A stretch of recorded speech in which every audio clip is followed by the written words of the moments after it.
Shalom, Javerín, ¿cómo están ustedes? Muy bien, esperemos que todos se encuentren bien en casa, que todos estén en Shalom. Y pues bueno, nosotros vamos a dar la continuación a nuestra serie de los 26 principios de fe. En esta ocasión nos toca hablar del principio número 10. Y bueno, vamos a dar inicio, esperemos que se encuentren todos bien.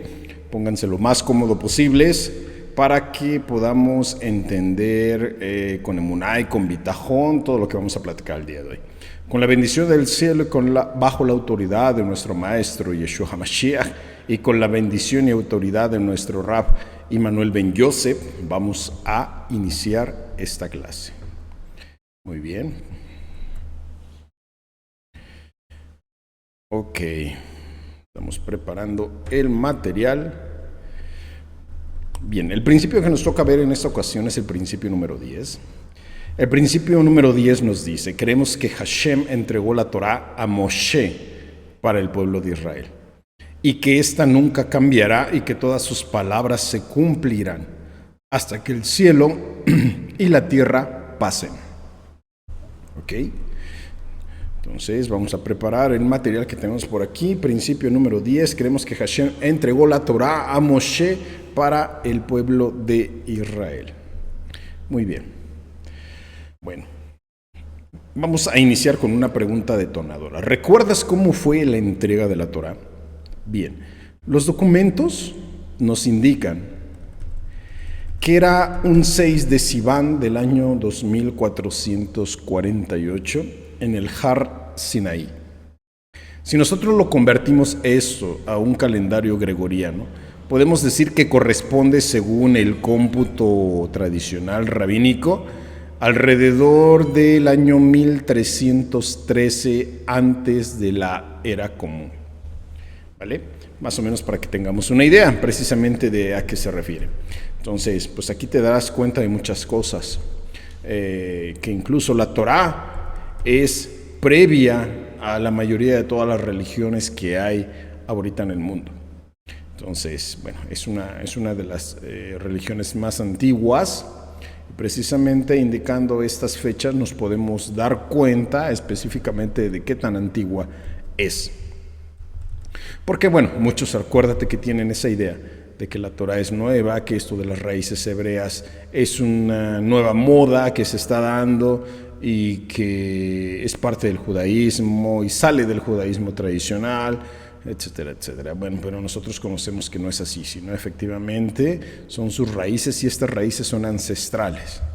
La Torá, como has de recordar, fue entregada en medio de una montaña oscurecida por oscuras nubes. La razón para ello incluso puede ser atendida con la siguiente parábola. Escuchemos. Preparándose para la boda de su hijo, un rey decoró el patio nupcial con cortinas negras. Esto no es lo que usualmente está hecho para la boda de un hijo. Los miembros de la casa real se quejaron. La costumbre era colgar cortinas blancas. Existe una acción y una razón para mi acción, explicó el rey. Los astrólogos predijeron que este matrimonio se disolvería en 40 días. No quiero que el pueblo piense que yo no era consciente de esto por anticipado. Bueno, ¿qué nos revela esta pequeña parábola? Hashem, recordemos, no se reveló a sí mismo al Kalal Israel en medio de brillantes luces. Más bien, él se presentó en una oscuridad acompañada de fuego, desde que previo que 40 días después del Matan Torah, ellos harían el becerro de oro. ¿Qué significa Kalal Israel? Bueno, Kalal Israel es una expresión que significa literalmente la comunidad total de Israel, o también todo el pueblo judío. No solo se refiere a los que viven en la tierra de Israel, sino a toda la unidad espiritual, histórica y cultural de todos los judíos, sin importar su lugar de residencia o su nivel de observancia. Es por eso que se dice que Hashem no se reveló a sí mismo al Kalal Israel. ¿Sale? Estamos englobando precisamente a todas las personas que en ese momento se encontraban ahí. Recordemos que cuando salieron de Egipto, no solamente salieron los hebreos, sino fue una multitud de diferentes razas que acompañaron al pueblo, ¿no? Entonces se estaba refiriendo a todos en general y no específicamente al pueblo de Israel que estaba ahí en ese páramo entonces. Los Bené Israel recibieron los 2 primeros mandamientos de la voz del Eterno. No experimentaron el impacto total de la voz divina, más bien cada individuo percibió de acuerdo a su capacidad para experimentar la Shejina, que es la presencia divina. Esto recuérdenlo, ya lo hemos visto en algunas parashot, del cómo sucedió todo esto, por ahí en tus apuntes de las parashot que tienes, revísalo cómo fue toda esta parte de ese proceso. Después de los 2 primeros mandamientos, los Bené Israel estaban tan asustados que rogaron a Moshe transmitir el resto de los mandamientos preferentemente, a escuchar otra vez la voz de Hashem. Bueno, a pesar de que Hashem había sabido de antemano que los Bené Israel no serían capaces de sobrevivir al escuchar su voz, Él no obstante concedió su pedido original de escucharlo a Él. Él no quería que Kalal Israel alegara en un futuro, según la tradición, que el pueblo no hubiese sido presencial ante la lectura de los mandamientos. Según la tradición, allí el pueblo alcanzó un nivel espiritual tan alto que por un instante quedó libre de la inclinación hacia la idolatría. Sin embargo, el mismo relato también reconoce la fragilidad humana. Poco tiempo después, recordemos que ocurrió el episodio del becerro de oro. Si solo Él nos hubiera concedido una revelación directa, nosotros nunca hubiéramos servido a ídolos. ¿Qué dice el Midrash y el Talmud? Talmud Babli, Shabbat 88a, 88b. Se describe cómo, durante la revelación en el Sinaí, la experiencia fue tan abrumadora que el alma del pueblo salió de sus cuerpos y Dios tuvo que devolverle la vida. Esto muestra que el encuentro fue de una intensidad sin precedentes. Midrash Shemot Rabá 29.2 afirma que en el momento de la entrega de la Torá, Israel alcanzó la pureza completa, incluso liberándose temporalmente del Yetzer Hará, que es la inclinación al mal. ¿Qué comentarios tenemos del Rambam con respecto a esta entrega? Sobre Éxodo 20, explica que la revelación no solo transmitió las leyes, sino transmitió también una certeza espiritual que transformó a la nación, aunque el libre albedrío y la fragilidad humana permitieron que más tarde volvieran a caer en idolatría. Existen dos opiniones respecto a la entrega de la Torá. Rabbi Yishmael nos dice que la Torá fue primero dada a Moisés en el monte Sinaí, de manera general, es decir, primero Dios le dio a Moisés los principios básicos de la Torá, y después a lo largo del tiempo le fue dando las particularidades de cada uno de los preceptos. Sin embargo, Rabbi Akiva, por su lado, difiere. Él nos dice que toda la Torá le fue dada a Moshe, en el monte Sinaí, sin nada que le faltara, ni nada que le sobrara. ¿Tú qué opinas? Los nombres originales de la Torá son los siguientes. Recuerda que no solamente en el monte Sinaí fue entregada la Torá oral, la Torá escrita, sino también fue entregada la Torá oral. La Torá Shemikvah, que es la Torá escrita, y la Torá Shebalpé, que es la Torá oral. Estos nombres, acuérdate que por ahí ya los tienes apuntados. Cabe destacar que plasmada en el primer versículo del Pirkei Avot 1.1 dice: Moisés recibió la Torá en Sinaí, la transmitió a Yehoshua y Yehoshua a los ancianos a los profetas y los profetas a los miembros de la gran asamblea. ¿Qué generalidades tiene la Torá? La Torá no tiene cambios. La Torá no es una religión. La Torá es una forma de vida. Es por eso que toda la estructura del judaísmo está hecha de tal manera que la Torá no cambie con el tiempo, sino que sea el hombre el que cambie. En la tradición judía, la idea de que la Torá no cambia se basa en varios principios teológicos y textuales que han sido afirmados a lo largo de milenios. Fundamentos. Deuteronomio 13:1.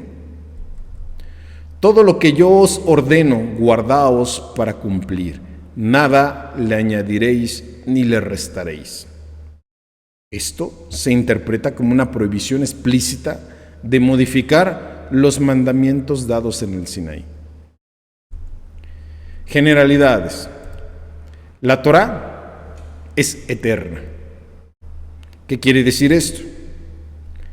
1. Nada se le puede agregar ni quitar. 2. No se puede anular nada. 3. Nada puede ser cambiado. Malaquías 3:6. Yo, el Eterno, no cambio. Recordemos, la inmutabilidad de Dios implica que su voluntad revelada, expresada en la Torá, también permanece inalterable. Ya hemos visto en otros principios, en los primeros principios, que es eso de la inmutabilidad del Eterno. Talmud Megilá 2b afirma que la Torá escrita, entregada a Moisés, es eterna y válida para todas las generaciones. Deuteronomio 4:2.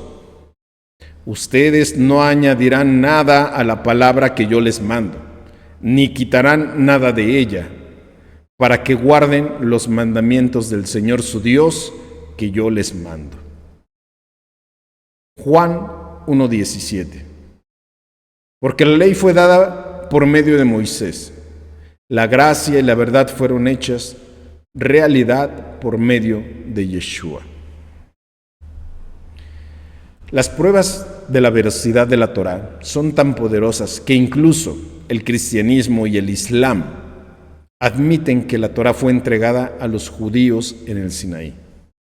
Sin embargo, lo que afirman estas religiones es que las cosas cambiaron más tarde, que en algún momento Dios decidió elegir un nuevo pueblo y entregar su nueva Torá. Completamente falso. ¿Cuáles son estas razones espirituales y filosóficas acerca de lo que acabo de decir? La fuente divina es perfecta. Si la Torá proviene de un Dios perfecto, no necesita ninguna corrección ni actualización. Pacto eterno. Este documento fundamental, que es la Torá, de la relación entre Dios e Israel, es un contrato que no expira ni se negocia. Es un pacto eterno, es un pacto de sal, recuerdan.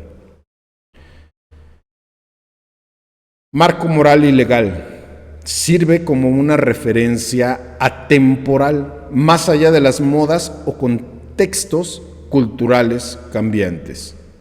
Recordemos, muchas de las religiones se van amoldando a todos los cambios de la sociedad. La Torá, completamente fuera de este contexto. Cuando Dios dio la Torá, sabía que las cosas iban a cambiar constantemente. La ciencia progresaría, habría tiempos de guerras, tiempos de paz. Los judíos que se encontrarían en Europa, África, América y Asia, algunos serían pobres y otros serían ricos. Entonces Dios nos dio una Torá que era rica en una estructura profunda de la ética y de la espiritualidad. Un código de principios que se traduciría en las variaciones infinitas que se desarrollarían para la humanidad. Estos serían aplicados por los expertos de la Torá en cada generación. Y por lo tanto, cada generación ha producido una rica literatura de la responsabilidad de la Torá. La Torá puede abordar cualquier tema, nuevo, viejo, sin cambiarlo nunca, porque las leyes éticas más profundas siempre estuvieron ahí desde el inicio. Esto protege a la Torá de las influencias externas, como nuevas religiones, influencias internas del judaísmo, nuevas corrientes del judaísmo, que pretenden agregar, quitar, remendar o reformar el cuerpo de la Torá. No es algo cuya vigencia sea para ciertas épocas, sino que los preceptos encomendados en la Torá son para todas las épocas. Aquí he escuchado a muchas personas que dicen, el Antiguo Testamento era para aquella época en la cual fue escrito. ¿Tú qué piensas con lo que acabo de comentar? ¿Cuál es la estructura y la base de la Torá? Eso queda completamente fuera de contexto.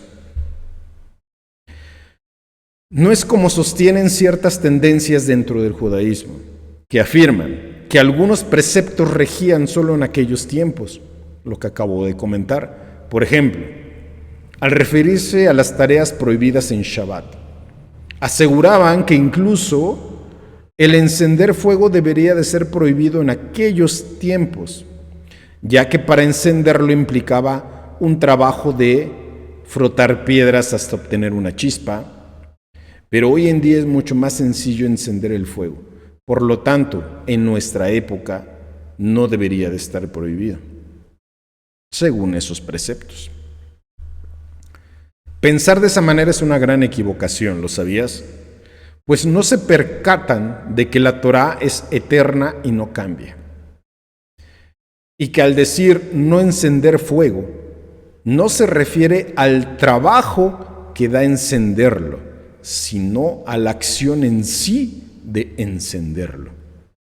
Tanto el Rambam como los sabios del Talmud son muy categóricos al afirmar que Dios no reemplaza ni reemplazará a la Torá por otra. Una matiz muy importante que tenemos. Aunque la Torá escrita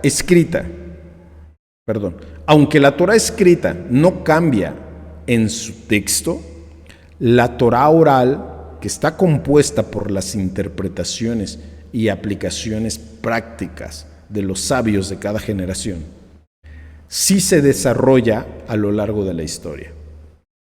Los sabios la han adaptado a nuevos contextos, siempre con la premisa de no alterar el texto original, sino de explicarlo y aplicarlo de una manera viva y relevante, acorde a cada nueva generación. Estamos hablando de la Torá oral, recuérdalo. No es como se sostienen los cristianos que dicen que hay un Nuevo Testamento, es decir, que Dios mismo cambia a una por otra y deja de tener el valor de la antigua. Algo así para nosotros es inconcebible, pues esto implica un profundo error en la concepción del propio Dios. Si no se puede agregar nada, ni quitar nada, entonces, ¿por qué los sabios agregan decretos o prohibiciones? En realidad, lo que los sabios hacen es agregar cosas que ayuden a preservar aquellos preceptos de la Torá y que no pasen a ser poca cosa a los ojos de la gente. A esto se le llama alajá.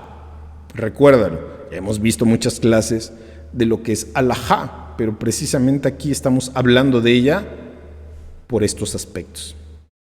En ningún momento la intención de los sabios es agregar un precepto nuevo a los que ya están existentes, sino que estipulan normas que tienen un rango menor y cuyo objetivo es proteger los preceptos de Dios y hacer un cerco a la Torá.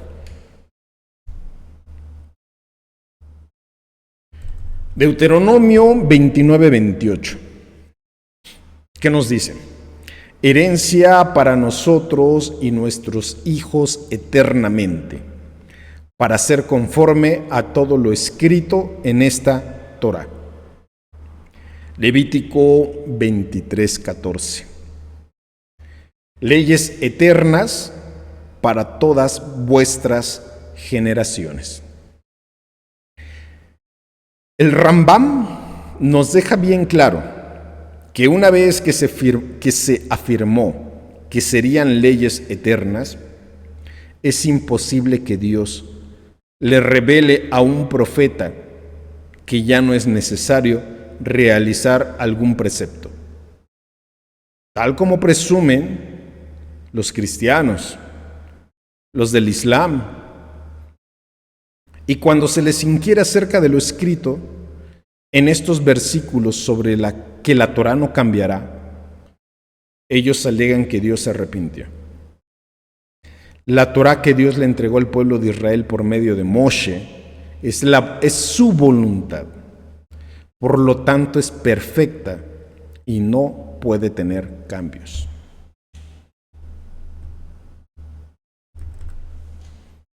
El principio me dice que todas sus palabras se cumplirán hasta que el cielo y la tierra pasen. ¿Qué significa esto? Esa expresión refleja una convicción profunda de permanencia absoluta de la palabra divina, muy ligada a la idea que acabamos de conversar sobre la inmutabilidad de la Torá. Este tipo de frase aparece como una metáfora de la eternidad. El cielo y la tierra representan lo más estable y duradero que el ser humano pueda imaginar. Decir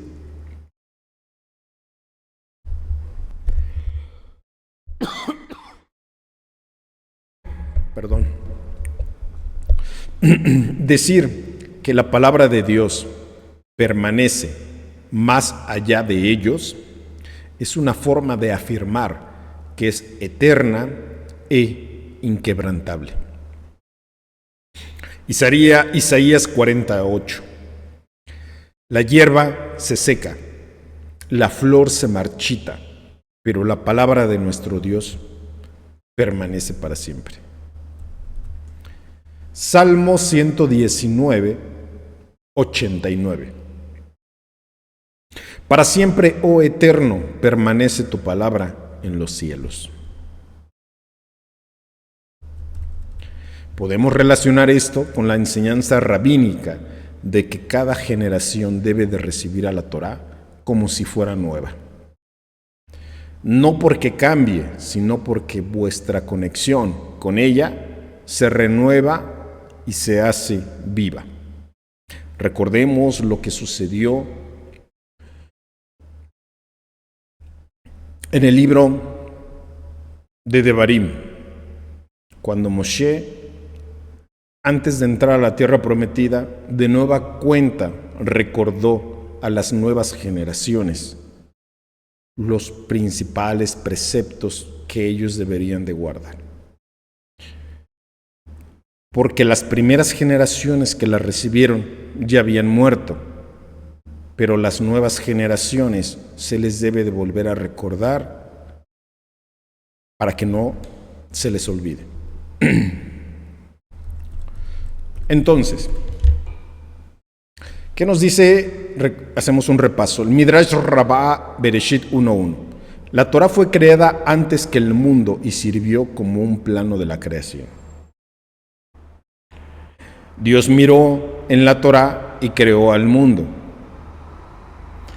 Hay que entender con estas palabras que la Torah es un fundamento de la realidad y estudiarla no solo como una ley, sino como una estructura misma del universo. Pirkei Avot 1.1.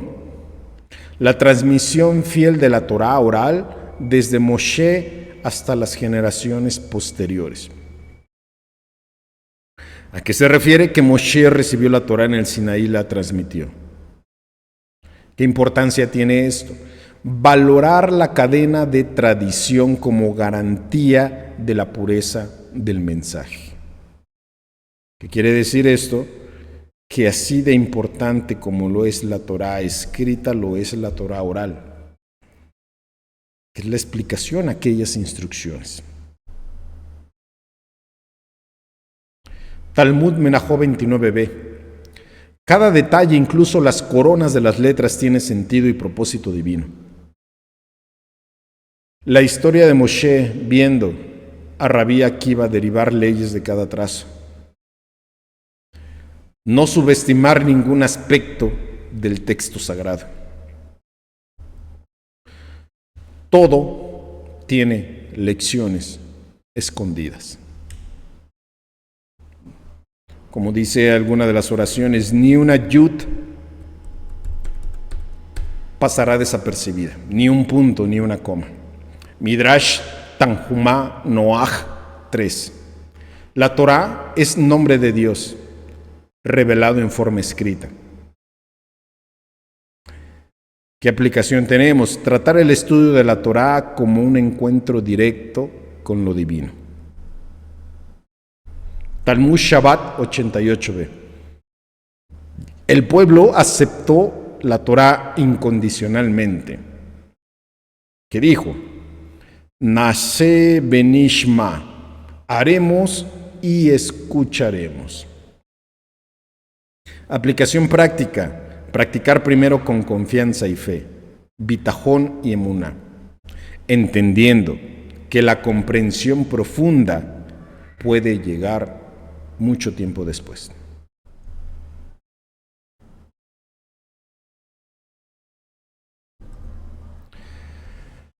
Áreas, bueno, vamos a hacer esto. Área de la vida, trabajo y ética profesional. Deuteronomio 13.1, no añadir ni quitar nada de la ley. Esto se apoya con el Pirkei Avot 1.1 de una cadena fiel de transmisión. ¿Qué quiere decir? Hay que mantener la integridad evitando acomodar principios para obtener ganancias. Trabajar con honestidad aun si otros no lo hacen. Recordemos, lo que acabo de decir es aplicaciones en nuestra área de la vida, trabajo y ética profesional. Vuelvo a repetir, no añadir ni quitar nada de la ley, una cadena fiel de transmisión y hay que mantener la integridad evitando acomodar principios para obtener ganancias, trabajar con honestidad aun si otros no lo hacen. Otra área de nuestra vida es la familia y la crianza. Fundamento bíblico, Salmo 119:89. La palabra permanece para siempre. Midrash Rabbah apoya a este salmo. La Torah como un plano de la creación. Nuestra práctica. Educar a los hijos con valores eternos, entendiendo que la Torá es la base para construir un hogar sólido. Área de la vida, toma de decisiones éticas. Referencia, Isaías 48. Todo pasa, pero la palabra permanece. Referencia, Talmud Menahó 29b. Cada detalle cuenta. Aplicación. Usa la Torá como una brújula moral, incluso en dilemas y en problemas complejos, donde la solución fácil parece una solución que no tiene conflicto ni solución. Área de oportunidad, fe en tiempos de incertidumbre. Referencia, Malaquías 3:6, Dios no cambia. El Talmud Shabbat 88 veces lo reafirma, Nashe Benishma. Aplicación en nuestra vida. Confía en que las promesas divinas siguen vigentes y actúa con fe, incluso antes de entender todo el panorama. Aspecto, relación con lo divino. Deuteronomio 13:1, guarda los mandamientos. El Midrash Tanjumá Noach 3, la Torá como nombre de Dios. Aplicación. Ver cada mitzvah como un acto de conexión directa con el Eterno, más allá de una rutina de hacerlas por hacer. Si bien te fijas, podemos y tenemos y encontramos ahorita varios aspectos de nuestra vida en la cual podemos poner en práctica como aplicación real los conceptos de la entrega de la Torá. Se entregó con una finalidad, se entregó con características que nos definen la inmutabilidad de la misma Torá, así como la inmutabilidad del Eterno, y se puede aplicar diariamente a nuestra vida personal.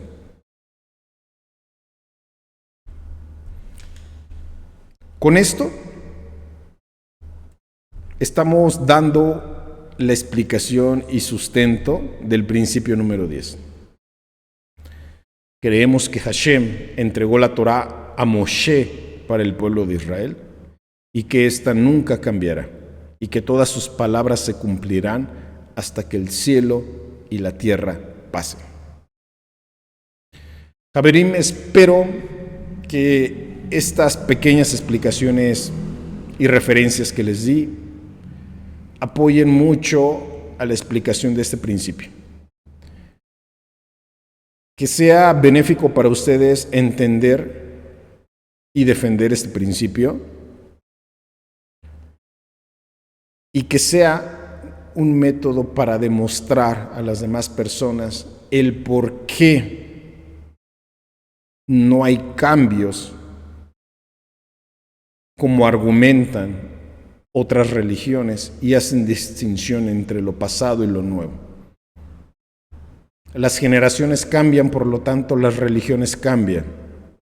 Para nosotros, eso no es un argumento válido y tenemos el sustento y las referencias. Haberim, espero que les haya servido esta explicación. Vamos a finalizar este principio número 10. Les voy a mandar su segundo cuestionario para ver qué es lo que han retenido de la explicación de estos últimos 5 principios. Y pues bueno, que sea todo esto para bien de todos. Gamshu Letová, todo es para bien. Les agradezco mucho su atención, su hermano Betzalel Ben Manuel desde la Ciudad de México. Estaremos listos para el principio número 11 prontamente. Les deseo lo mejor de lo mejor. Shalom, shalom para ustedes, su familia y su casa. Toda Rabá.